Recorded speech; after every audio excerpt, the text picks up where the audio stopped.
Buenas noches. El día de hoy vamos a dar inicio al segundo parcial de esta asignatura de finanzas públicas. Una vez que la semana pasada hemos podido observar y analizar el informe que emitió la Secretaría de Finanzas, de lo cual pues ustedes realizaron una asignación. Y más allá de la retórica y de quizás algunas frases sensacionalistas que se utilizaron, en esencia, pues el reporte creo que nos deja una idea bastante aproximada de lo compleja que es la situación en materia de finanzas públicas, a pesar de que las cifras oficiales que se han estado manejando en los últimos años con respecto al déficit y que en algún momento las veíamos en las presentaciones, y les decía yo que una de las cosas rescatables de la administración anterior era la disciplina fiscal porque se logró reducir el déficit a niveles pues bastante sostenibles. Sin embargo, como pudimos observar en el informe, el hecho de que se estuviesen publicando esas cifras no significaba que pues los recursos no se estuviesen drenando utilizando las figuras del fideicomiso y de las asociaciones público-privadas como se expuso. Esas figuras, pues yo ya había identificado que ahí se estaban realizando operaciones muy oscuras, y en clases anteriores de finanzas públicas yo siempre le comentaba al grupo que no me extrañaría si en el futuro se identificaran actos de corrupción o de desvío de fondos a través de esos fideicomisos, porque no se podía tener acceso a la información. Como ustedes escucharon, ni siquiera la Secretaría de Finanzas tiene acceso a la información de los fideicomisos que están recibiendo cantidades pues importantísimas de recursos públicos. Y entonces yo le decía, pues bueno, al final probablemente eso va a acabar en un acto de corrupción más, porque cuando usted ve que no se quiere rendir información, que se quiere ocultar, es porque algo está ocurriendo. Y me llamó mucho la atención en los últimos 10 años cómo se incrementó el uso de la figura del fideicomiso y de la APP. Entonces, al final, pues el informe confirmó lo que lamentablemente ya sospechábamos, y es que eran los mecanismos que se utilizaban para poder drenar los recursos. Entonces, por un lado, las cuentas fiscales parecían estar sanas, el déficit parecía estar bajo control, pero por otro lado se estaban desviando los recursos utilizando estas figuras que al final pues están complicando mucho el manejo de las finanzas y están generando obviamente una deuda que prácticamente se puede convertir en algo insostenible si el gobierno no la contiene en estos próximos años. Entonces, creo que el informe pues fue bastante detallado, y si ustedes prestaron atención, pues muchos de esos elementos que se mencionaron precisamente los vamos a analizar en detalle en este segundo parcial, donde el tema fundamental es el presupuesto público, la administración financiera del Estado y el gasto e ingreso público. Entonces, pues una vez que hemos visto la realidad de las finanzas, ahora vamos a ir ya viendo la teoría, lo que está detrás, y además este parcial también es un poco más práctico. Vamos a hacer un análisis un poco más profundo del presupuesto público, y eso va a poder afianzarnos aún más algunas de las ideas que ya hemos obtenido del informe publicado por Finanzas.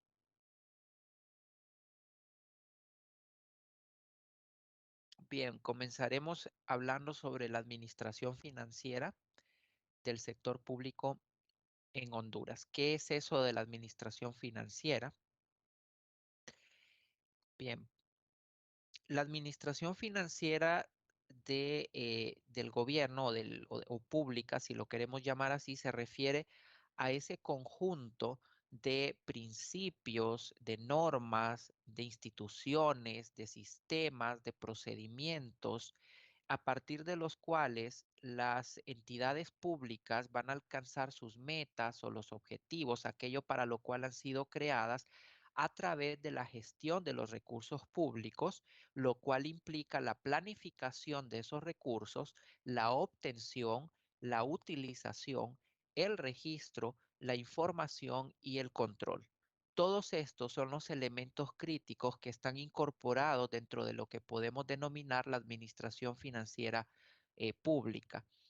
Si ustedes observaron, volviendo al tema del informe, el último punto de registro de los recursos, información y control es donde se observaron las mayores fallas en estos últimos años. O sea, el gobierno realmente estuvo manipulando la información, estuvo de alguna manera haciéndonos creer que la situación fiscal era una, cuando en realidad pues era otra, porque el sistema de transparencia, el sistema de rendición de cuentas pues falló. Y ustedes ahora pueden observar las consecuencias que esto tiene y la grave crisis fiscal que el gobierno está enfrentando debido a que fallaron esos últimos dos elementos, el registro adecuado de las operaciones y la información y el control de esas operaciones. Entonces, tienen que considerarse todos estos elementos para que podamos tener una administración financiera sana. Los recursos públicos hay que planificar cómo se van a generar, hay que obtener esos recursos utilizando todo el estamento legal, hay que utilizarlos de la manera apropiada, transparente, hay que registrarlos y hay que rendir cuentas por esos recursos. Entonces, esto es lo que comprende la administración financiera pública. Los componentes principales que tiene la administración financiera los podemos resumir en cuatro grandes pilares. A estos los podemos llamar inclusive los pilares de la administración financiera pública, es decir, son los pilares que sostienen el manejo de las finanzas públicas en cualquier país. En primer lugar, tenemos el presupuesto, luego la tesorería, el crédito público y la contabilidad. Estos son los cuatro ejes fundamentales, cardinales, podríamos decir, para poder realizar el manejo de las finanzas públicas. Como vamos a observar, el presupuesto ocupa un papel fundamental para poder manejar las finanzas del gobierno. La tesorería es el manejo de la disponibilidad de la liquidez, que incluye toda la programación financiera de los recursos y su aplicación. El crédito público se refiere a todas las operaciones de endeudamiento, tanto interno como externo, que el gobierno tiene que ejecutar para poder financiar la totalidad de sus operaciones. Y la contabilidad, pues todos comprendemos a qué se refiere todo ese registro ordenado, sistemático, metodológico de las operaciones que se van realizando y que va a permitir retroalimentar la gestión financiera y obtener la información fundamental para poder tomar las grandes decisiones acerca de cómo orientar las finanzas del Estado. Entonces, controlando estos cuatro elementos, el gobierno puede conducir la gestión financiera del Estado.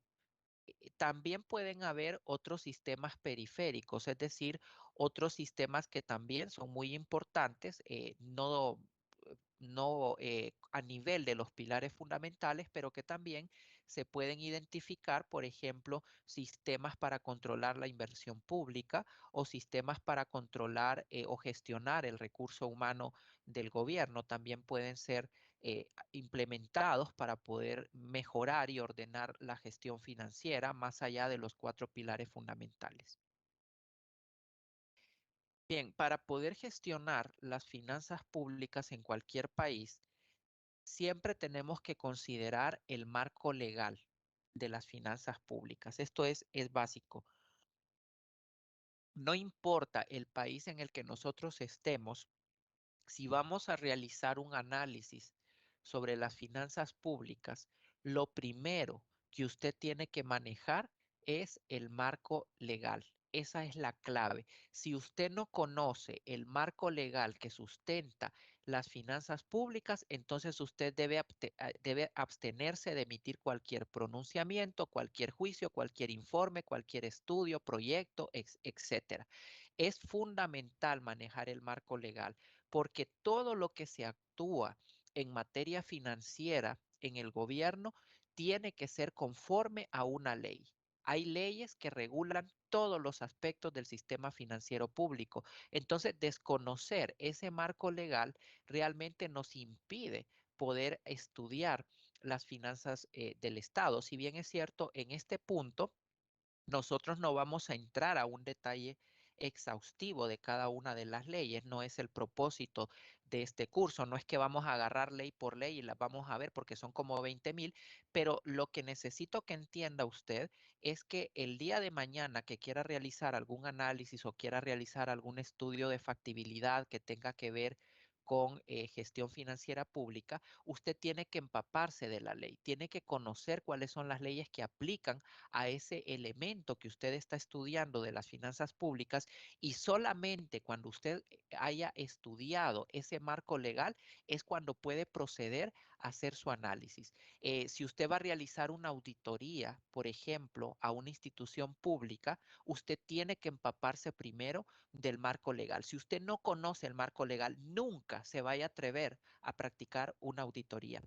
Si usted es un economista, y quiere establecer o quiere diseñar un modelo sobre algo relacionado con las variables fiscales, lo primero que tiene que hacer, aunque no quede reflejado en su modelo como tal y sus variables sean otras, pero usted tiene que manejar el marco legal que regula esas variables fiscales. De lo contrario, lo que usted actúe puede ser equivocado, puede llegar a conclusiones equivocadas en cada uno de esos aspectos. Y no digamos si usted labora para una institución pública, por supuesto que desconocer el marco legal lo puede llevar a cometer graves errores que inclusive le pueden acarrear responsabilidades no solamente administrativas, sino que también de tipo penal, porque recordemos que en materia legal hay una máxima que dice que nadie puede alegar desconocimiento de la ley. Entonces, si usted llegara a ser nombrado, por ejemplo, encargado de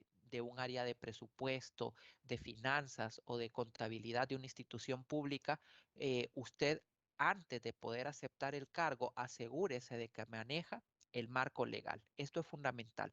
Eh, yo siempre he laborado en el sector público y pues estoy familiarizado con ese marco legal, pero me ha tocado ver casos en los cuales personas del sector privado vienen a las instituciones públicas a laborar y para alguien que ha estado en el sector privado, de repente el marco legal público le genera mucho recelo, es muy escéptico porque piensan que las normas legales que regulan las finanzas públicas son demasiado pues onerosas, una burocracia demasiado excesiva. Cuando usted está en una empresa privada, para poder ejecutar un pago, probablemente solo basta la autorización del gerente de finanzas y no hay como tantas restricciones, pero en la parte pública, cualquier decisión que usted quiera tomar en materia de finanzas, pues a veces tiene que seguir todo un proceso porque estamos sujetos a lo que la ley establece y la ley a veces puede ser muy cerrada en cuanto a las operaciones, sobre todo las operaciones de inversión, por ejemplo. Entonces, la gente que viene del sector privado sí se enfrenta con ese andamiaje legal y le puede resultar a veces muy complicado y muchas de las normas no tienen sentido para estas personas porque van en contra de la eficiencia y en una empresa privada usted nunca lo manejaría de esa manera porque la empresa privada el tiempo es dinero y las decisiones tienen que tomarse para ayer para poder mantener la vigencia en el mercado y para poder pues realmente generar mayores ganancias. Pero a veces en el sector público sí es muy complicado porque para poder llevar a cabo una operación hay que seguir toda una rutina administrativa que puede tardar un tiempo muy extenso, pero al final una de las razones por las cuales tiene que existir todo ese marco legal es precisamente para salvaguardar el recurso público, para garantizar que se está haciendo un uso adecuado, racional y transparente. Y a veces todas esas leyes no son suficientes, como hemos podido observar, para garantizar la transparencia en el manejo de las finanzas. Sin embargo, sería peor si no se tuviesen todas esas reglamentaciones y los funcionarios públicos fueran libres de decidir cómo van a manejar los recursos. Pero afortunadamente, pues hay un marco legal y los funcionarios tienen que regirse por ese marco legal o de lo contrario, enfrentar las consecuencias. Entonces vamos a comentar algunas de las principales disposiciones legales. Como les comento, no vamos a ver en detalle cada una de las leyes, pero usted tiene que saber que están ahí y que antes de estudiar cualquier tema relacionado con esos ámbitos, usted tiene primero que comprender esas leyes y ese marco legal.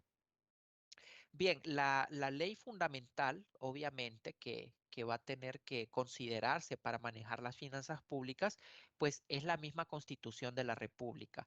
Hay todo un capítulo dentro de la Constitución que habla sobre las finanzas públicas, sobre la hacienda pública. Entonces yo voy a extraer los principales elementos que la Constitución establece y que afectan el manejo de las finanzas públicas. En primer lugar, la Constitución establece quién es el responsable de manejar, de gestionar las finanzas públicas dentro del sector público. Y esa responsabilidad, por norma constitucional, recae sobre el Poder Ejecutivo. Es el Poder Ejecutivo el responsable de manejar las finanzas públicas. No es el Congreso, no es la Corte Suprema. El Congreso interviene en algunos momentos de la rutina administrativa, tiene que autorizar, por ejemplo, los presupuestos públicos y también el Congreso puede interpelar a los funcionarios públicos y puede pedirles cuentas, pero el manejo, la administración de las finanzas públicas le corresponde al Poder Ejecutivo. Y los poderes, esto ocurre en la mayoría de los países así, los poderes ejecutivos lo que hacen es que delegan esta función en un ministerio, que puede ser un ministerio de Hacienda, un ministerio de Finanzas o como en Estados Unidos, el Tesoro Público, ¿no? La Secretaría del Tesoro. Entonces, eso es lo primero que la Constitución establece, ¿no? La responsabilidad por el manejo de las finanzas que recae sobre el Poder Ejecutivo. También la Constitución establece qué es lo que se va a entender por hacienda pública. La Constitución manda que no se pueden hacer compromisos de pago fuera del presupuesto anual del gobierno. Esta es una norma muy importante y si ustedes vieron en el informe, y voy a estar haciendo referencia a él constantemente precisamente para que podamos comprender qué es lo que no se debe hacer, pues en el informe del jueves se comentó que se descubrieron muchos pagos que se hacían fuera del orden presupuestario. Entonces ahí se estaba contraviniendo esta norma constitucional que establece que todo pago que se realice por parte de una entidad pública tiene que estar consignada en el presupuesto público. También la Constitución establece que el gobierno solamente puede pagar aquellas deudas que hayan sido contraídas de manera legal. Solo la deuda que pues aplicó todo el procedimiento legal para poder ser contraída es la que el gobierno está obligado a reconocer y a pagar. También establece que la administración central puede fungir como aval de otras instituciones públicas. Por ejemplo, las empresas públicas que, como hemos visto en el primer parcial, son entidades independientes que están dentro del sector público pero fuera del gobierno, frecuentemente pueden recurrir financiamiento para poder llevar a cabo sus inversiones. En el caso del ENE es muy claro que siempre necesita financiamiento. Entonces, cuando este tipo de instituciones públicas van a la banca, por ejemplo, a solicitar créditos, debido a su situación precaria y debido a que muchas de ellas no tienen ganancia y tienen una situación muy complicada, difícilmente la banca les va a querer prestar por el riesgo involucrado de impago.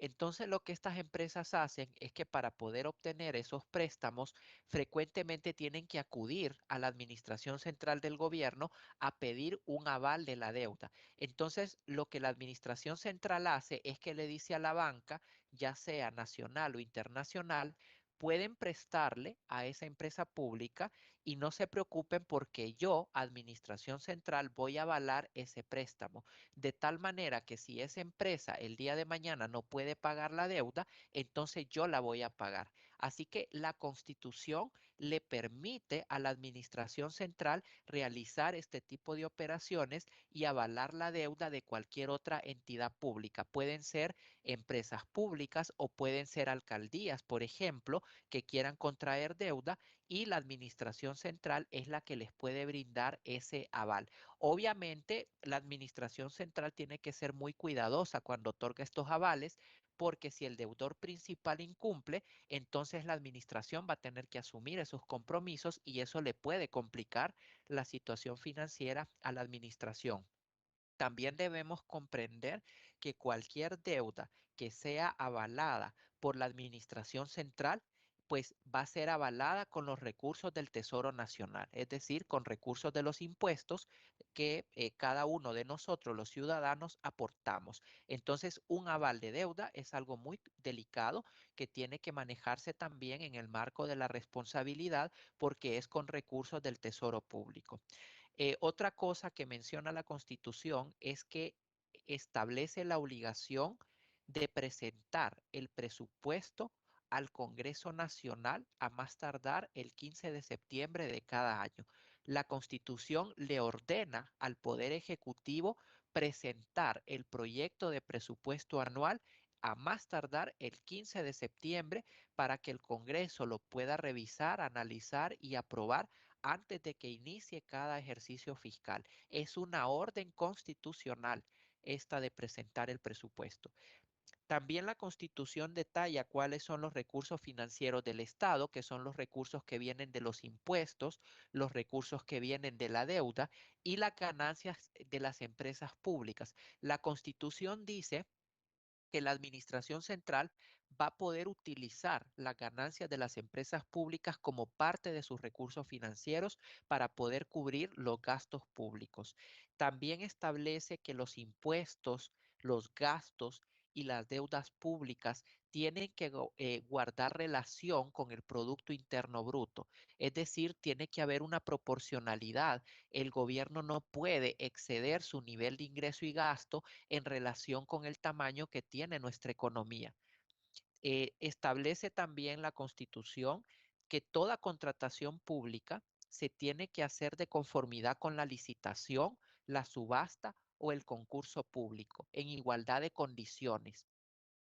También menciona en su artículo 351 que el sistema tributario de Honduras se tiene que regir por principios de legalidad, de proporcionalidad y de capacidad económica. Entonces, estas son algunas de las normas principales que contiene la Constitución en lo que respecta al manejo de las finanzas públicas y que deben ser desarrolladas, y de hecho así lo son, por leyes especiales. Otra ley muy importante dentro del manejo de las finanzas públicas después de la Constitución es la llamada Ley Orgánica del Presupuesto. Esta ley, el nombre es equivocado porque muchas personas cuando ven el nombre de la ley piensan que solamente se refiere al presupuesto público, pero no. En realidad, esta ley debería llamarse Ley de Administración Financiera Pública, porque aquí es donde están todas las normas para regular todos los aspectos de las finanzas. Aquí se menciona cómo se va a manejar el presupuesto del Estado, se menciona cuáles son los principios para manejar la contabilidad, la tesorería, el crédito público y la inversión pública, que como ustedes pueden observar son precisamente los pilares de la administración financiera que acabamos de mencionar. Entonces, si nosotros queremos conocer la normativa fundamental para manejar estos aspectos básicos de las finanzas públicas, tenemos que remitirnos a esta ley, porque ahí es donde está la norma principal o la norma fundamental que regula cada uno de estos aspectos. Algo muy importante que también contiene la ley orgánica del presupuesto es que especifica ya con detalle ¿Cuál es la institución dentro del sector público que va a rectorar las finanzas públicas? Entonces, veamos la figura. La Constitución de la República solamente dice que es el Poder Ejecutivo quien debe manejar las finanzas. La Ley Orgánica del Presupuesto va a detallar esa norma y va a mencionar específicamente cuál es la institución dentro del Poder Ejecutivo a la cual se le va a encargar el manejo de las finanzas, y es la Secretaría de Estado en el Despacho de Finanzas o CEFIN. Según esta ley, le corresponde a la Secretaría de Finanzas dirigir, supervisar y coordinar las finanzas de todo el sector público. Es decir, que esta ley le está otorgando jurisdicción a la Secretaría de Finanzas sobre todas las instituciones del Estado, no solamente sobre la administración central. La Secretaría de Finanzas tiene jurisdicción sobre las instituciones descentralizadas, sobre los institutos de previsión, sobre las alcaldías y sobre las empresas públicas, en materia financiera, por supuesto. También la Secretaría de Finanzas es la que se va a encargar de diseñar y de implementar la política financiera del Estado, la política presupuestaria y algo muy importante, la política fiscal. Si ustedes recuerdan, en el primer parcial nosotros estudiamos en detalle la política fiscal, y aquí lo que nos está diciendo la norma es qué institución es la encargada de diseñar la política fiscal del gobierno, y es precisamente la CEFIN por norma legal. También otra de las responsabilidades que tiene la Secretaría de Finanzas es asegurar el equilibrio de las finanzas públicas, garantizar que se cumpla la ley de responsabilidad fiscal, que es otro de los marcos fundamentales para gestionar las finanzas del Estado, y también esta secretaría es la que va a administrar el llamado sistema SIAFI o Sistema Integrado de Administración Financiera, entre algunas de las principales atribuciones. A nivel organizativo, la Secretaría de Finanzas, para poder cumplir con todas estas funciones y poder manejar las finanzas de todo el Estado, pues está organizada de la siguiente forma. Hay dos subsecretarías: la Subsecretaría de Finanzas y Presupuesto y la Subsecretaría de Crédito e Inversión Pública. Dentro de cada subsecretaría hay direcciones generales. Se llaman direcciones generales porque las disposiciones que emiten estas oficinas son de obligatorio cumplimiento para todas las entidades públicas en el área de su competencia. Entonces, tenemos, por ejemplo, la Dirección General de Presupuesto, que es la oficina dentro de la Secretaría de Finanzas que va a regular todo el manejo presupuestario en todas las etapas, desde la elaboración del presupuesto hasta su liquidación. Todas las normas o las disposiciones administrativas en materia de presupuesto tienen que ser generadas por esta oficina. También tenemos la Contaduría General de la República. La Contaduría General de la República es una dependencia de la Secretaría de Finanzas y es la que se va a encargar de normar todo el sistema contable del sector público. Ahí se van a definir las políticas contables y también se va a administrar el plan contable único que va a utilizar todas las entidades. Es decir, que en Honduras no se permite que cada institución pública maneje su propio plan contable, sino que es la Contaduría General de la República la que tiene que definir el plan contable único y tiene que asegurar su utilización por parte de todas las instituciones. También es la que emite los manuales contables que van a utilizar todas las entidades públicas. También tenemos la Tesorería General de la República, que es otra dependencia de la Secretaría de Finanzas y es la que se va a encargar de la programación financiera, de captar los recursos públicos y de administrar la cuenta única del Tesoro que está depositada en el Banco Central de Honduras. Está también la Dirección General de Política Tributaria, que es la que va a emitir las directrices en materia de impuesto. Todo el marco normativo de la tributación es administrado a través de esta dirección. Y tenemos la Dirección General de Franquicias Aduaneras, que es la que otorga las exoneraciones fiscales, que también fue acusada durante la presentación de la semana anterior de ser un nido de corrupción. Si ustedes escucharon, la Secretaría de Finanzas detectó que en esa oficina se entregan exoneraciones como confites. Cualquiera de nosotros que quiere una exoneración va ahí y se la entregan. Realmente se ha perdido mucho el control de ese tema, ¿no? Entonces, estas son las principales direcciones que van a permitirle a la Secretaría de Finanzas manejar todos los aspectos de las finanzas. Por otra parte, también tenemos la Dirección de Crédito Público, que es la que maneja todo el endeudamiento. Está la Dirección de Inversión Pública, que es la que maneja todo el banco de proyectos que tiene el gobierno. Y la Dirección de Instituciones Descentralizadas, que es a través de esta oficina, como la Secretaría de Finanzas tiene participación en las juntas directivas de la mayoría de las entidades descentralizadas y empresas públicas. Además de estas oficinas, también hay una dirección general de política macrofiscal que está directamente adscrita al despacho ministerial, y esa dirección de política macrofiscal es muy importante porque es la encargada de establecer la política fiscal del gobierno. Entonces es como quien dice el poder tras el trono, toda la directriz general para poder manejar las finanzas públicas viene de esa oficina, de esa dirección. Otra de las leyes también que vale la pena destacar es la famosa Ley de Responsabilidad Fiscal. Esta ley fue aprobada en mayo del 2016, es relativamente reciente, y en realidad proviene de un movimiento que ha estado teniendo lugar desde hace varias décadas en muchas regiones, y es el tema de establecer reglas para el manejo de las finanzas públicas a efecto de evitar que los gobiernos hagan un uso indiscriminado de los recursos y se pueda llegar a situaciones fiscales como la que lamentablemente está experimentando Honduras en este momento. Entonces, es una ley que en muchos países la han comenzado a implementar desde finales de los 90, y aquí en Honduras, pues extraoficialmente por presiones de los organismos internacionales, especialmente el Fondo Monetario Internacional, pues el gobierno finalmente tuvo que emitir esta normativa.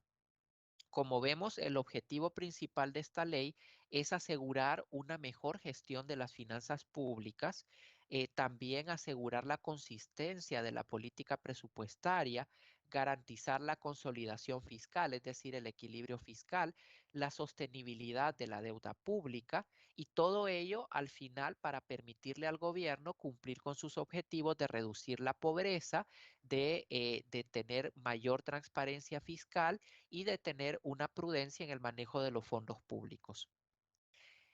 Esta ley tiene tres reglas principales.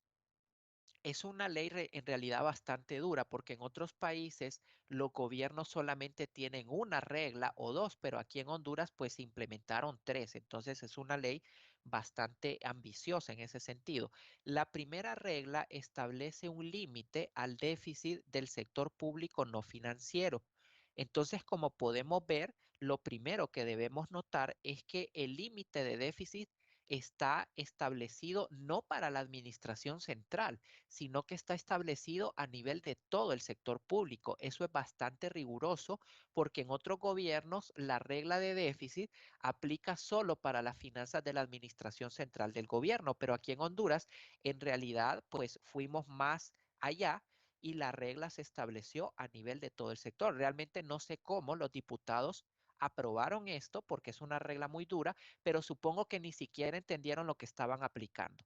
Así que con esta regla de déficit se estableció que para el 2016 el déficit a nivel de todo el sector público no financiero no debería ser mayor al 6%, y luego comenzó a aplicar una reducción gradual hasta llegar a 1% en 2019, y a partir de ese año la ley de responsabilidad establece que no se puede experimentar un nivel de déficit mayor al 1% del Producto Interno. La segunda ley es un límite al nivel de gasto corriente de la administración central. Se estableció que anualmente la administración central no puede incrementar su gasto más allá del promedio de los últimos 10 años de crecimiento del Producto Interno Bruto Real más la proyección de inflación. Y la tercera regla es una regla sobre la deuda flotante del gobierno que no puede ser mayor al 0.5% del Producto Interno Bruto. Entonces, estas son las tres reglas fiscales que el gobierno tiene que cumplir a partir del 2016 y que han permitido ordenar las finanzas del Estado. Ahora, la ley también establece que pueden haber excepciones, es decir, pueden existir situaciones que eximan al gobierno de cumplir estas reglas. Esas excepciones son las siguientes. Cuando hay una emergencia nacional declarada oficialmente por razones de catástrofe natural, por ejemplo, se permite suspender hasta por 2 años la aplicación de estas normas, es decir, que se permite incrementar el déficit fiscal más allá del 1% que dice la regla.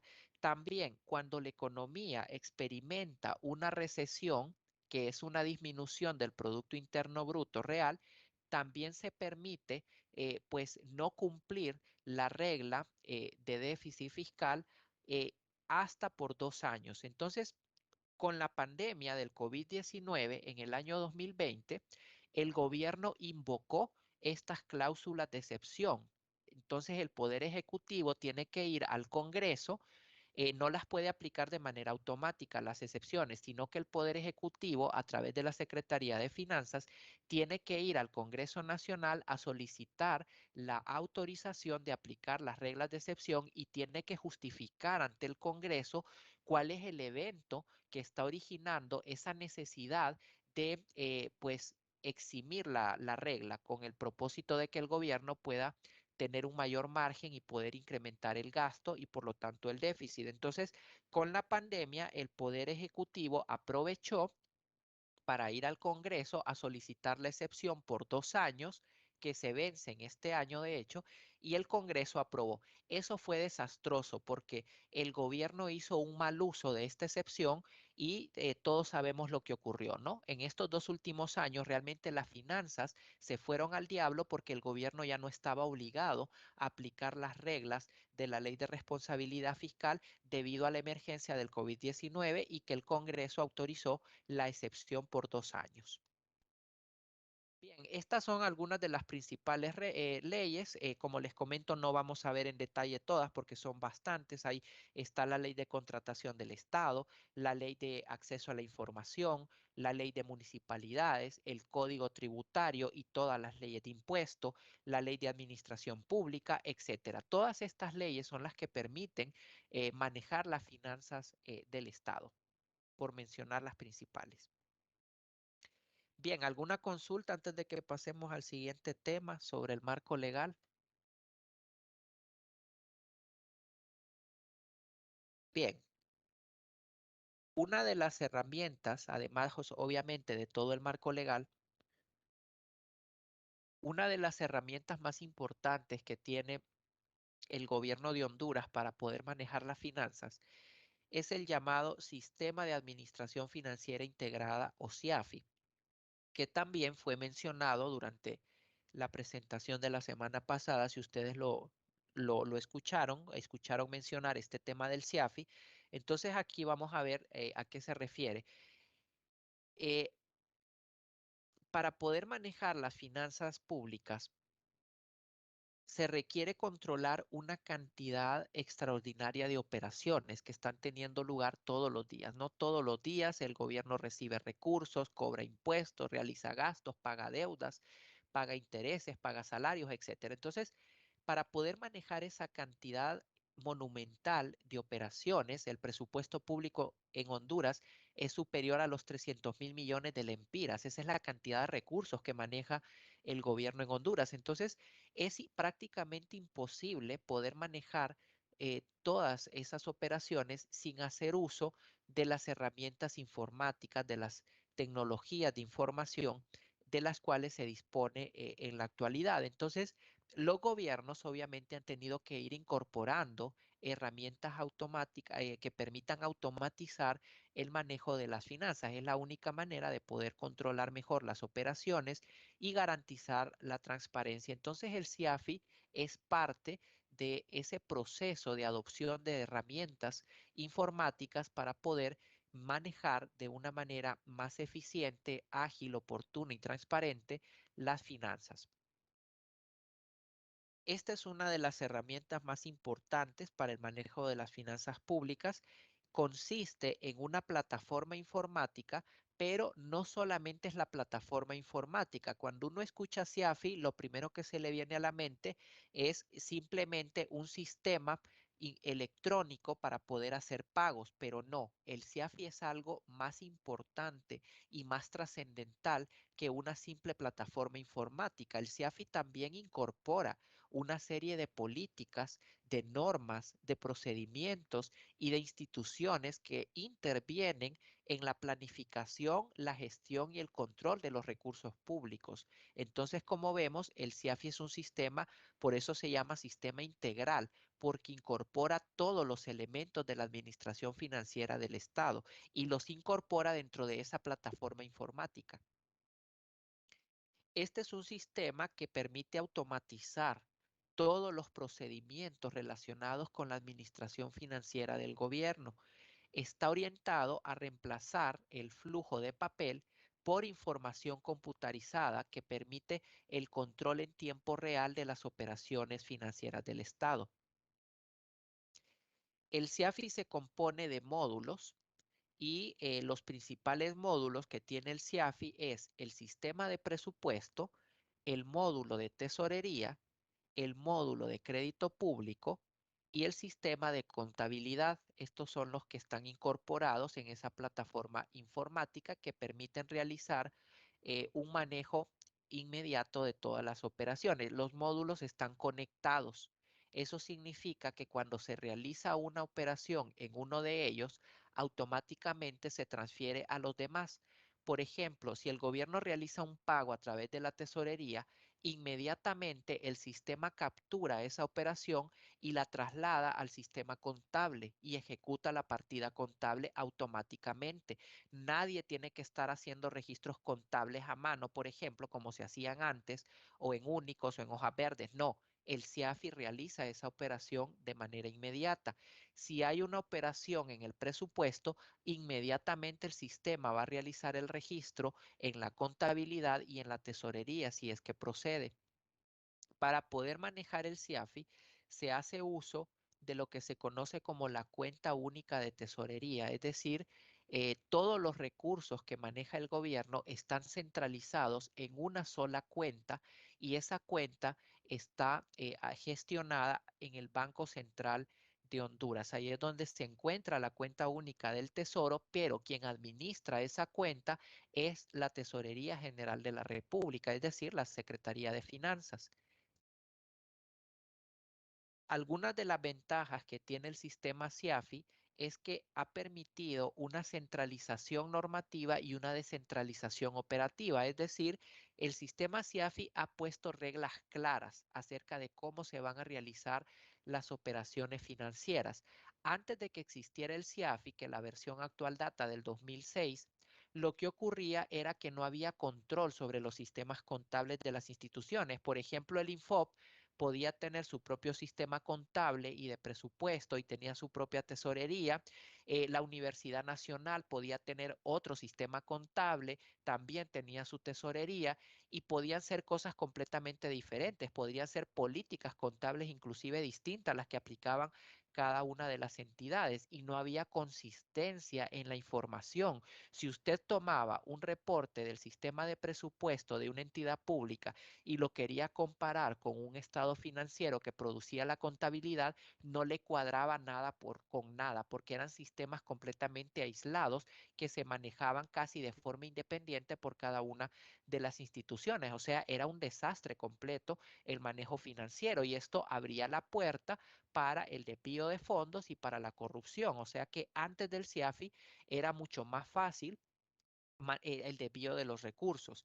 pero con el CIAFI eso ha terminado. Todas las instituciones están obligadas a seguir una misma norma, hay una centralización normativa, todas tienen que gestionar su presupuesto y su contabilidad de la misma manera, pero hay descentralización operativa porque cada una de ellas tiene un centro de registro en cada una de esas entidades. Hay un registro único de las transacciones. Como veíamos, ya no es necesario estar registrando lo mismo en el sistema presupuestario, en la tesorería y en la contabilidad, sino que con el sistema solamente se registra una de las transacciones en cualquiera de los módulos y automáticamente la información se va a transferir a los demás. El CIAFI garantiza que exista consistencia y coherencia en la información financiera pública. Es decir, que ahora que tenemos el CIAFI, solamente podemos generar el reporte de contabilidad o de presupuesto y podemos tener la seguridad de que esas operaciones van a ser consistentes. Lo que me dice la tesorería es exactamente lo que me dice el estado financiero que generé a partir de la contabilidad. También incrementa la transparencia en la gestión fiscal. Todas las operaciones que se registran en el CIAFI es por usuarios, por funcionarios que han sido autorizados y que tienen un perfil con toda la seguridad del caso. Entonces, es muy fácil identificar qué funcionario es el que realizó la operación dentro del CIAFI, qué funcionario es el que autorizó el pago. Por ejemplo, los funcionarios que estuvieron involucrados en el famoso pago de los hospitales móviles están fritos porque en el sistema CIAFI queda quién autorizó esos pagos y esa va a ser una de las pruebas que van a utilizar en la acusación penal de estos funcionarios. Está quien ingresa la operación, quién la revisa y quién la autoriza. Generalmente son tres personas las que tienen que intervenir en registrar una operación en el sistema CIAFI. Una la carga, otra la revisa y otra la prueba. Entonces, eso hace más difícil generar actos de corrupción a través del sistema porque tendrían que ponerse de acuerdo muchas personas para poder realizar estas operaciones fraudulentas. El sistema en ese sentido, pues abona a la transparencia en el manejo de los fondos. También facilita la asignación de responsabilidades y delimitar las funciones. Como hemos dicho, cada persona que registra operaciones en el CIAFI asume la responsabilidad por esas transacciones. También facilita el diseño, la implementación y la evaluación de la política fiscal del gobierno. Para poder diseñar la política fiscal se requiere tener acceso rápido a toda la información financiera del gobierno. Entonces, a través del sistema se pueden generar todos los reportes que permiten estructurar y monitorear la política fiscal del gobierno. Bien, por hoy vamos a dejar hasta aquí el tema, mañana vamos a retomarlo. Entonces, si no hay comentarios o consultas sobre lo que hemos analizado hasta ahora, antes de dar por cerrada la sesión.